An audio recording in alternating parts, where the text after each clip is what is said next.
Yes, we will be taking a look at ESPN as the Disney-owned company is throwing their Mickey Mouse hat into the sports book operating world.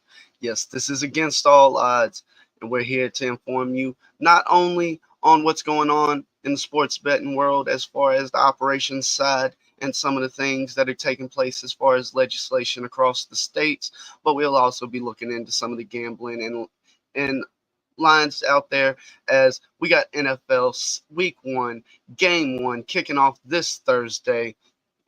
Now, as I said, ESPN is getting involved with the sports gambling world, opening a partnership with Penn Entertainment. This was announced back on August 8th, and quite frankly, I found it interesting that this was not eh, in the public news as much as you might expect. And honestly, I find that very interesting because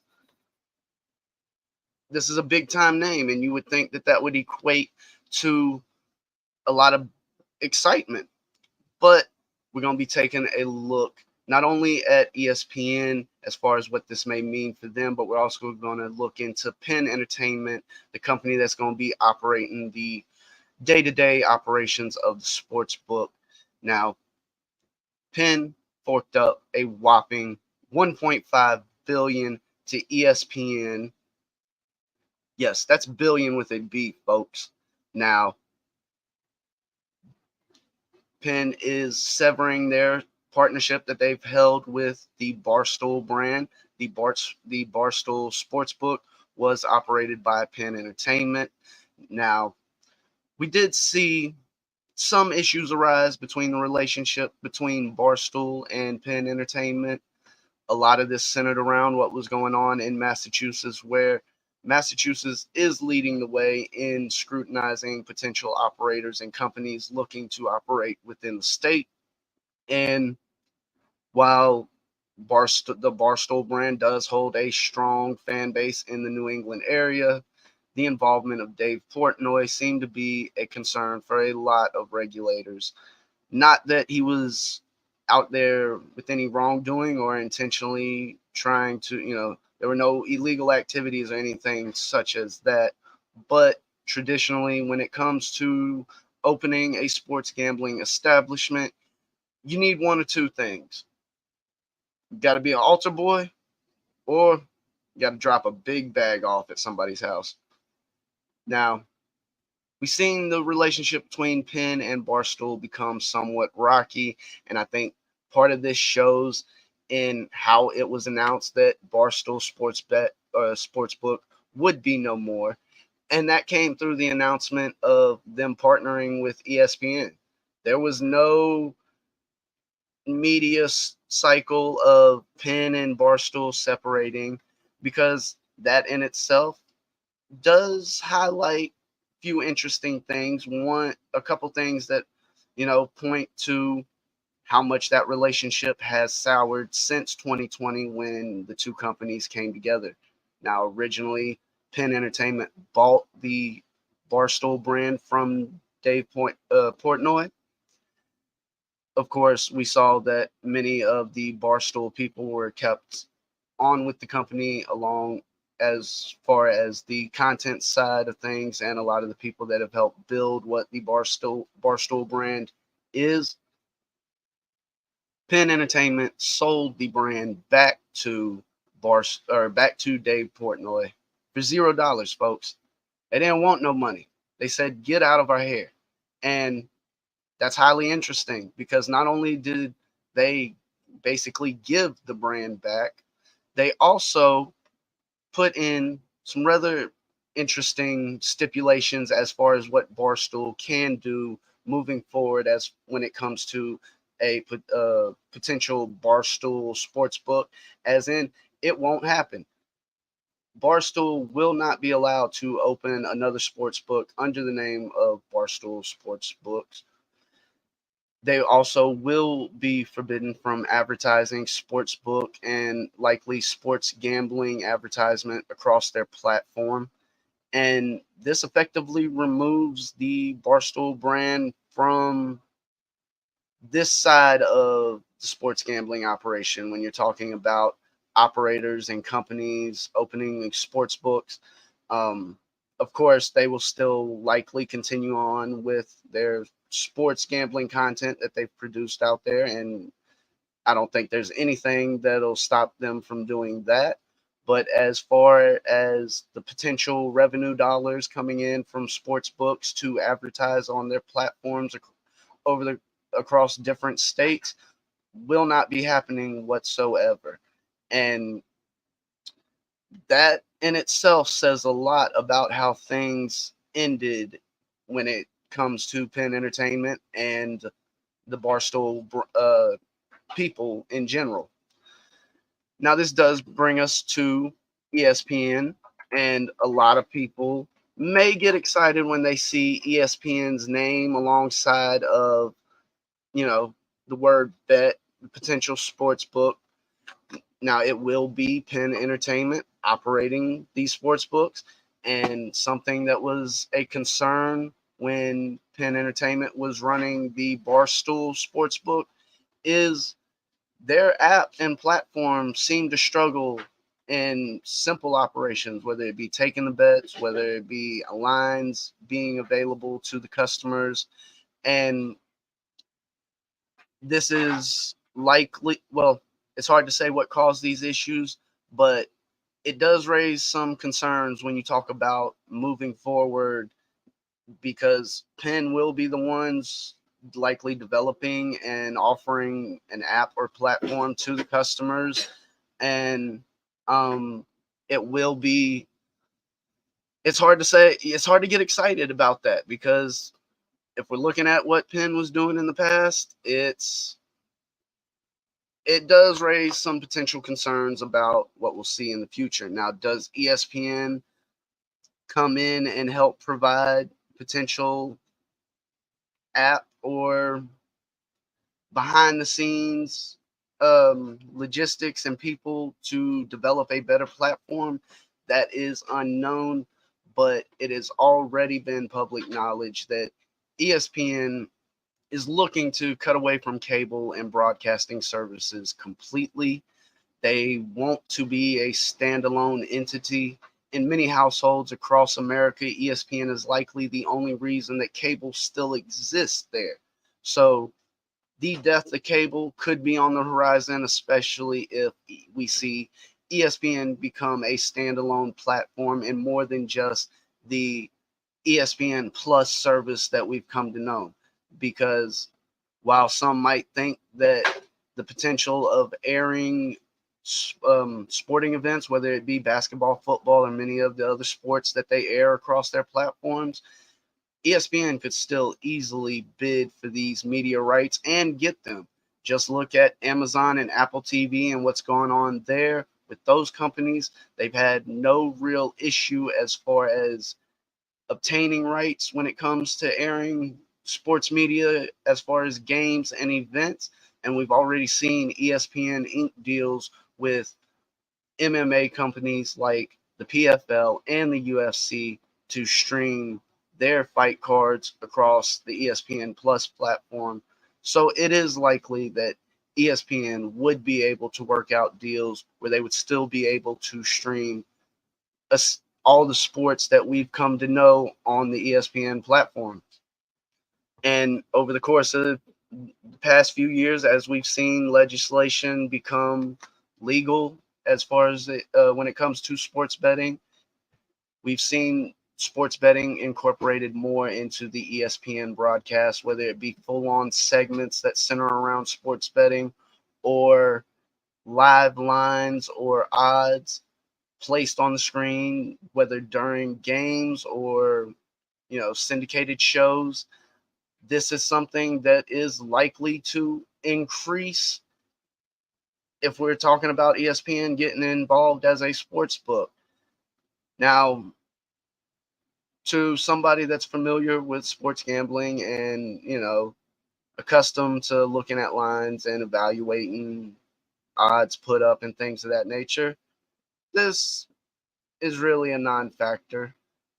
But when you start talking about casual gamblers and people that don't understand sports betting, that have no idea what they're doing, you could potentially face some risk, not necessarily from a legal standpoint, but when you start getting into the morality behind some of the way companies operate as far as advertisement and the way they proposition essentially products, and that's what betting odds are. It's a product because a person is looking to go buy these odds at that number. And to when you get into saying, what is a good bet, what is a hot bet, you hear all these terms in some places, locks. Nothing is a sure thing, definitely in sports gambling. Now, yes, some things are favored a lot more than others. Outcomes, you know, we see big time favorites win all the time because they're just that. You know, they're a reason they're favored that highly. So when you start getting into conversations about how you advertise and offer yourself as a potential sports book to the casual gambler, there could be some interesting conversations that come about down the line for ESPN as we move into this ESPN bet era. Now, ESPN will definitely need more than name recognition. Of course, they are one of the most well known names in sports across the globe, and there's no denying that. But there's multiple examples of companies with a strong name within the sports world that try to open sports books, even on a mobile digital level, and we've already seen them pack up shop and move on. And just looking at the comments, was what's up, Brandon? And let me see here. What's my man Zaul saying?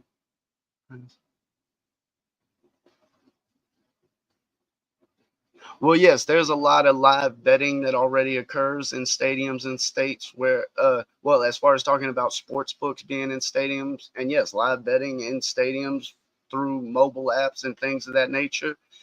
To be honest, you want the fastest line, you want to have the best angle, be at the game, be live betting it because you're essentially seeing what everybody else is seeing at the same time they're seeing it. You're getting the information literally as fast as possible. So you know what happens before the book knows what happens. And as a sports bettor, that is the most dangerous thing for a sports book.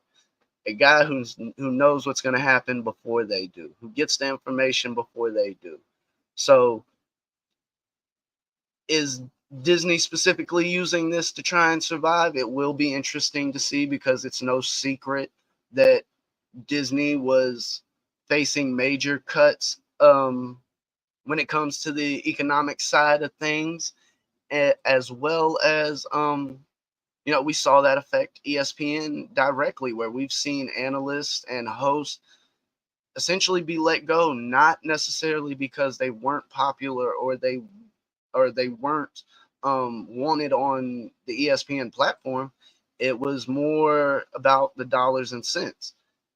And in this instance, Penn Entertainment is coming in, giving ESPN and Disney, like I said, 1.5 billion with a B. There's no way they're turning that down. Now, yes, this is basically ESPN slapping their name on an operation that Penn Entertainment will be actively running.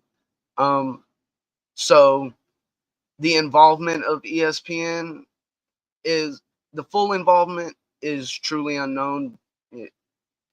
Things like that are yet to be seen because, as I mentioned earlier, this is something that I thought would be more in the media cycles out there, uh, just within, my circle of sports people.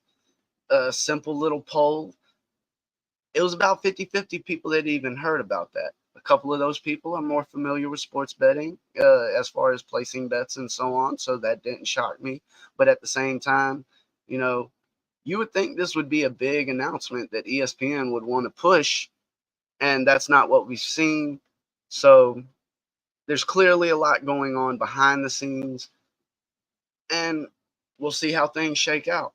Now, it is worth noting that, as I mentioned, just having a name, just having brand recognition when it comes to being a sports book, it takes more than that.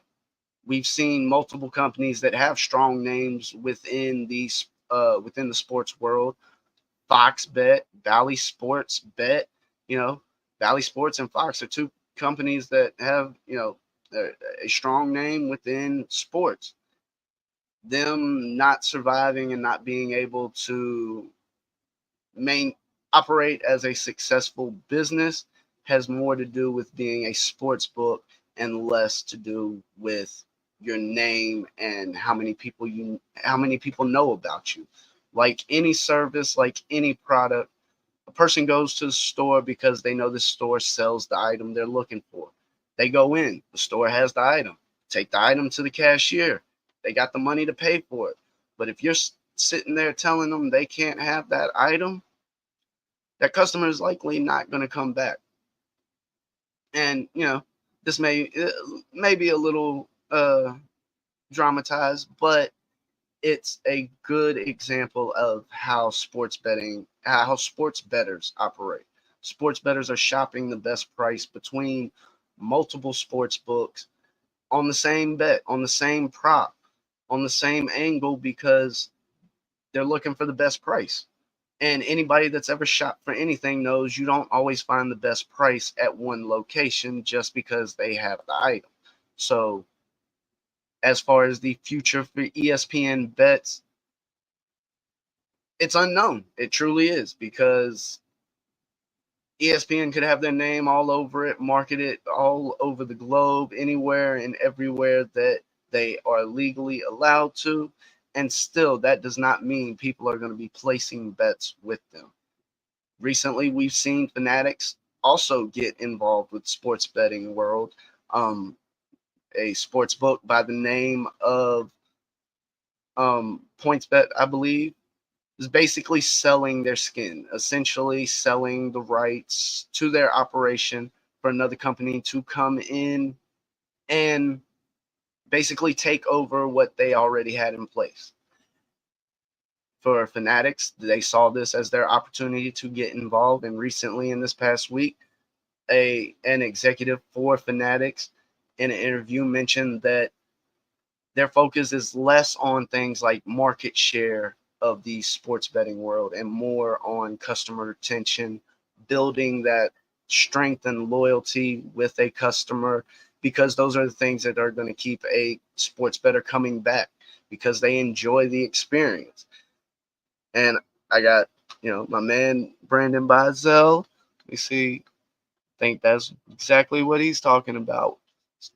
Stop using FanDuel for a while because their lines were crazy hard for the amount of payout. Exactly. That's a great example, because from state to state, the tax rate for these companies to operate is not all the same. That means some of these expenses and costs that these operators face are passed down to the customers in a variety of different ways. One of those ways is lines that may be slightly inflated some to help counteract that cost that the operator is seeing on the back end, because I'm not sure how many people are aware of it, are aware that when you're talking about the tax cut that, or the percentage that the state is taking in the tax cut, that comes off the top of all profits before the company even gets taxed for those profits on the income.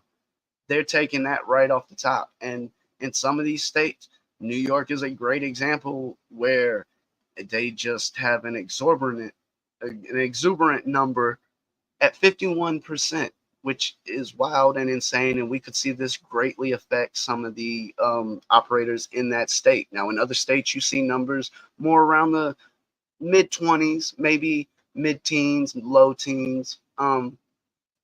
But anytime a company takes on costs and things of that nature, it typically gets passed down to the customer, and that means passing it down to the sports bettor in a variety of ways. So just because ESPN has their name on it doesn't mean that this operation in any way will be successful. Now, this does not mean that it couldn't be successful. Of course, there's a lot still yet to be seen. Much of this is off speculation. As I said, Penn Entertainment may have had some issues with their application in the past, but that doesn't mean they can't go out and fix things. So it'll definitely be interesting to follow and see how things develop down the line, because a lot of things are up in the air when it comes to something like this. In many states, sports betting, whether it be retail or mobile, is still up in the air. Florida was recently making waves with their whole craziness of situation, and likely we won't see sports betting in Florida probably for a number of years. And you heard me mention that with I found it very unusual that the news of ESPN Bet has not been more widespread. And you know, there may be reasons for that. There may be not, but it definitely caught my eye when it. Now, everybody knows that we're creeping up on the NFL season, and the NFL season, even for sports operators, means a lot of dollars because people love betting the NFL. And that's what we're going to take a look at with the week 1 matchup, kicking off the season. Game 1, we got the Kansas City Chiefs taking on the Detroit Lions. We see KC coming into this game as a 6.5-point favorite with a game total of 54. Now, something I found very interesting, you have to go all the way back to 2014 to find an Andy Reid team that didn't win week 1 opening game. That means Patrick Mahomes has not lost a week 1 game. Also, you look at the game totals, this number at 54, if you look into the history of KC's week 1 games, they've soared over this number, going 6-0-1. These are a couple trends I definitely like when it comes to this game. I think it's a reason why we see the Chiefs coming in as a big favorite, nearly 3-1 on the money line. Juice definitely too high for me to touch. I definitely like him to win this game outright. Minus 6.5 on the spread isn't bad. Winning by a touchdown. I do think we see some regression out of the Detroit Lions this year, but I don't think we see them returning to that stellar bottom tier team that some people out there expect. Now, don't get me wrong, the Lions have done it before, so would anybody be shocked to see them finish last? Probably not, but I do expect this team to be better than what some people out there expect. That said, I think that total of 54 is in a lot of danger when it comes to the over, especially talking about just Kansas City's history when it comes. If you put that game total at 54 for any of those past 7 games, you're not losing. At best, you got to push once. So definitely think the over is very live when it comes to this game total. Now, a prop for this game that I found very interesting, Travis Kelce at 6.5 receptions. I would have to go. I'm going with the over on this. You look at last season, we saw Travis Kelce get double-digit targets in multiple games and ring in double-digit receptions in a number of games. Now, does he need to get 10 to clear this number? Hell no. But 7, he got that in most of his games last season. And given the circumstances of the Kansas City wide receiver core, we can highly expect Travis Kelce to lead the team in targets. Looking at this team and how they've come out in past seasons, week 1, I definitely think Travis Kelce is walking away with 7 catches or more in this game. If you want to get a little crazy, a same game parlay that you can look at, Kansas City to win the game on the money line, over on the game total of 54, and Travis Kelce to catch 7 passes or more, you're talking about plus 350, plus maybe plus 375, depending on where you're looking. Maybe that sports book ain't getting hit by that tax cut as hard and can give you that little extra bump on the parlay. Now, as I said, I definitely like the Travis Kelce prop going over 6.5 catches, and I definitely think the over is a very live play. And with a trend like what we're seeing with Kansas City when it comes to week ones, I see no reason why you want to step in front of that train. If you don't believe they will win, I don't bet it, because if that train's coming down on you, you don't want to be standing on them tracks. Now, I do think it'll be interesting to see what occurs over week one, because there are a lot of questions out there, as there are with every NFL season. There may be a variety of angles that present themselves for the sports bettor out there to be able to capitalize, whether we see specific units of certain teams struggling, whether it be pass defense, run defense, offenses that people thought one thing coming in, high hopes on a specific receiver, running back, something like that. The NFL's back, so there will be a lot of numbers out there as we get going with the NFL season, and against all odds is going to be here to deliver on that and more, because the sports betting world is more than just lines and odds, especially when we start talking about the legalization in some states, because just because you're in a state where it's been legalized doesn't mean it will stay that way, folks. Florida is a prime example of that. Other states where there is a heavy push to legalize it and still facing heavy resistance. We see Texas, who has the likes of Jerry Jones and Mark Cuban barking down, trying to bring sports betting to that state. We've yet to see any real progress being made there. I can't say without seeing the actual numbers. Now, I will say Prize Picks is an interesting platform. I've used it a little bit before. If you can find, there is a chance to find angles on player props. Sometimes they're giving you a different number than what the book is giving you.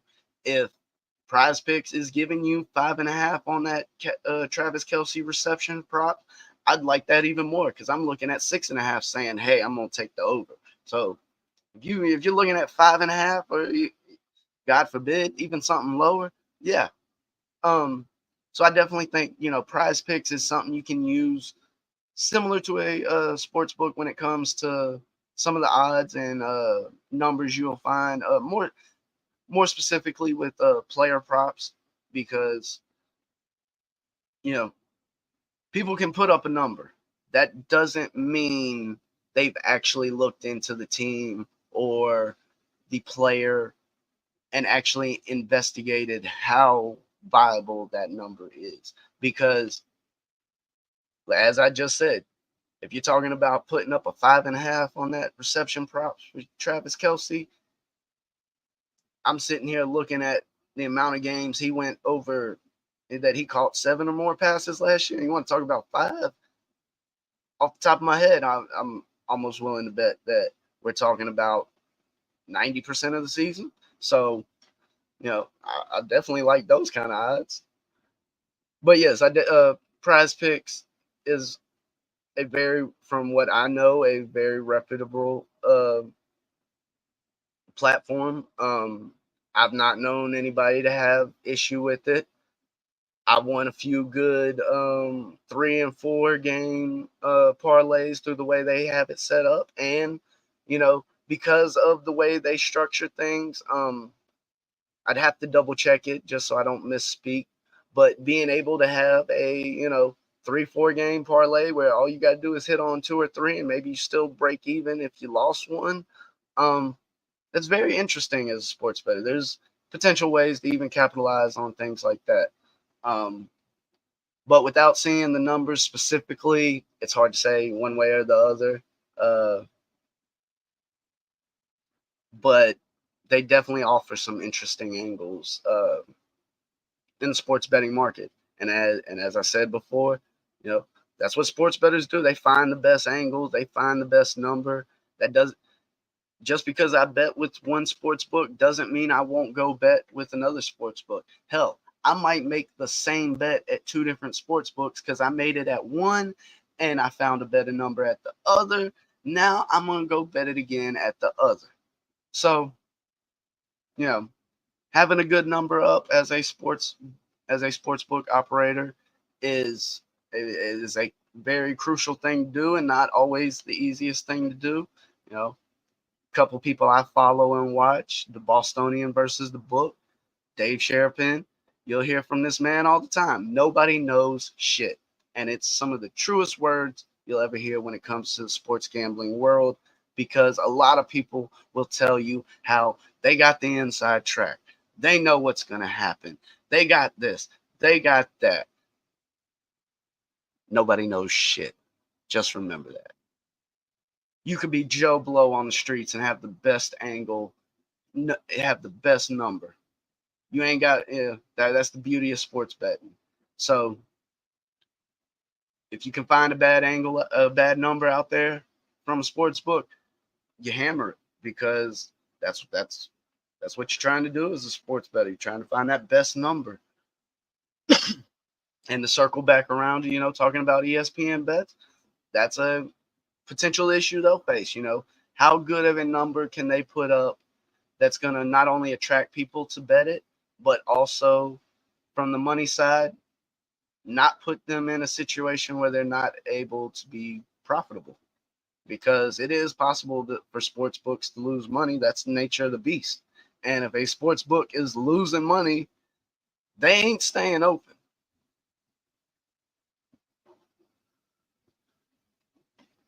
What's going on, my man Jose from the Lunch Break Hot Takes? Um, you know, discussing what's going on with ESPN and them getting involved with the sports betting world. Um, I'll definitely have this up on a recording for people to go back and see what I said earlier. But yeah, ESPN will have their name on sports books out there. It's unknown where they might try to open operations first. Um, a lot has still not been told as far as specific details. But as I've said earlier, it was interesting to see. This was not the big time news story that I thought it would have been. If you pay attention to sports gambling circles, you might have heard about it. You might have seen something on it. But it seems like outside of that niche, that not many people out there heard this news. And I think anybody coming in and dropping a 1.5 billion on something, that might be a little newsworthy. So we'll definitely see how things work out as far as when and where we see ESPN Bet come about. Let's see.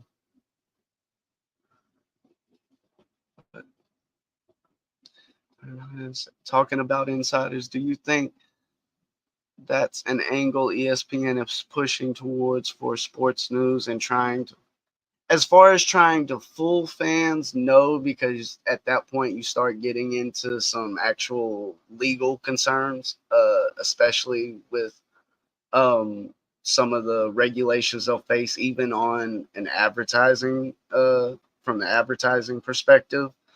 Um, but what I do think is possible, you're going to have a lot of people that are inexperienced when it comes to sports betting and don't understand what they're doing or what they're looking at or what they're being told. And ESPN has already shown, and other we've seen even on sports programs like TNT and other companies, they've already shown they're willing to put people on screen who don't know what they're talking about and allow them to talk about sports betting and force feed these people lines.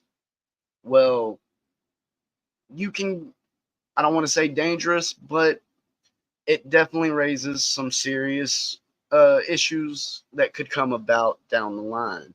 Um, as far as live numbers, we have probably seen in a broadcast or a game where a live number has been flashed across the screen. Now, yes, that number was accurate at one point in time. It may even still be accurate by the time you open a sports book or a sports betting app. But that number, when they say live, that number isn't as live as you want to believe. That number's delayed. It's old. It could have potentially moved already. A number of different things.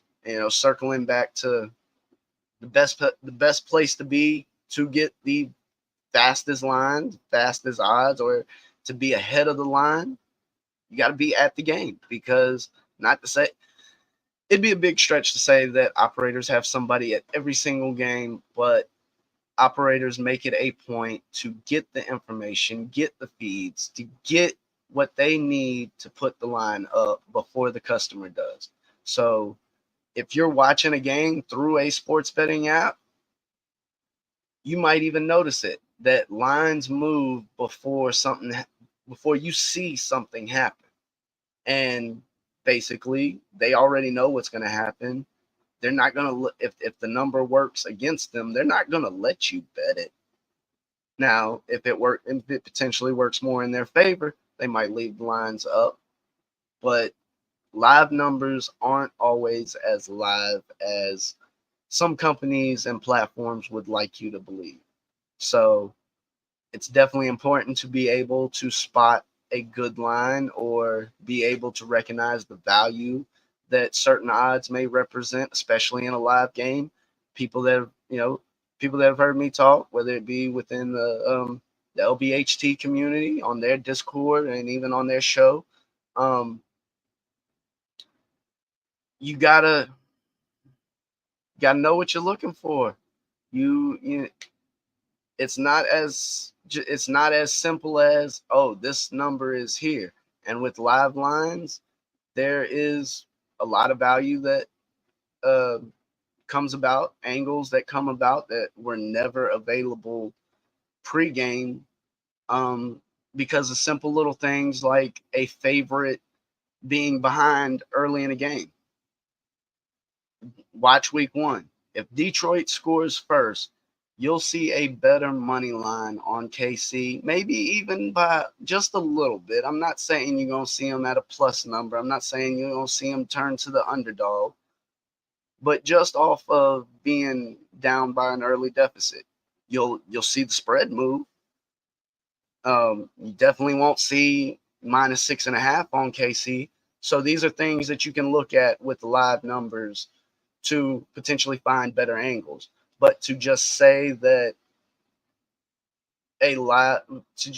to just flash odds across the screen saying they're live can get misleading at times. And as I've said, if you want customers to come back, if you want customers to keep placing bets with you, you got to keep customers happy. And the customer experience is what does that. Now, this has been Against All Odds. I'll be back next week to recap we'll be taking a look at NFL Week 1 recap, and also maybe to talk about a few other things going on within the sports gambling world. Now, I will not be on next Sunday. Most likely it will be the following Tuesday. So I'll be able to recap and see, maybe the same game parlay comes through. Maybe we got some interesting upsets to talk about. This has been D Weezy, y'all. Twinkle, twinkle, baby. Everybody take care.